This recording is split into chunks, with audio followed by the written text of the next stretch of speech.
د شماریاتو ادارې تر مخه په 13 هفته کې د ګرانۍ په شرح کې 2.88% زیاتوالی ریکارډ شوی چې ورسره هفتواره د ګرانۍ شرح 1.50% ته رسیدلې ده.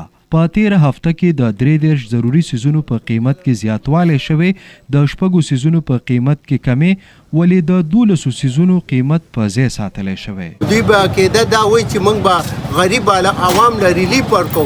ریلیف دوی څنګه ورکو؟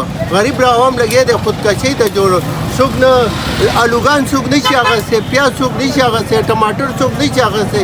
دا پټرول ګران که پر یو شي د ټیکس ولګولو، په غوړو ټین باندې تا ټیکس ولګولو، په دغه دې تا ټیکس ولګولو، اخر به دا غریب چېرته ځي؟ چې ته په کال کې روزانه هره میاشت ټیکس لګېږي. مخکې حکومت نه خو موږ جړا کوله چې ګراني ده. دا اوس دا حکومت رالی، مشترک حکومت رالی، د ایکسپیرینس والا کسان پکې ناست دي اسمبلی کې، لیکن اوسه پورې دې باندې د غریب عوام پورې چا هم غور ونه کړ. د شماریاتو ادارې د وینا تر مخه په 13 هفته کې د غوړو په قیمت کې د کیلو په سر 14 روپۍ، د چرګانو په قیمت کې 30 روپۍ او د کیلو په قیمت کې د درجن په سر 10 روپۍ زیاتوالی شوی.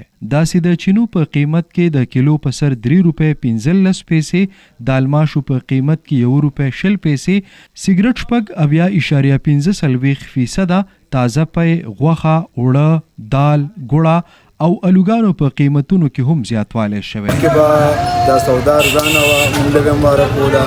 الوګان کوم چې هغه هم د دې ملکو هر څه په ډالرو، پیاز میز دي، ټماټر ماټر شدا هم په ډالرو باندې براتلو د بار ملک نه. اوس پاکستان ډالر بند کړي دي د بین الاقوامي په سطح باندې. ډالر نه راځي، ډالر بند دي. شپږ میاشتې مخکې دا کیله موږ په 40 روپۍ او په 50 خرڅوله، اوس یې په 120 خرڅوو. هغه 40 بیا وړله 2.5 مزنه بسله، اوس یې په 120 ته ګوري نه بس روانې خالي تپوس کوي. د شماریاتو اداره وایي چې 13 هفته کې د پیازو په قیمت کې 14.08% کمی شوې ده. LPG او د کور سلنډر 0.18% ارزان شوی دی.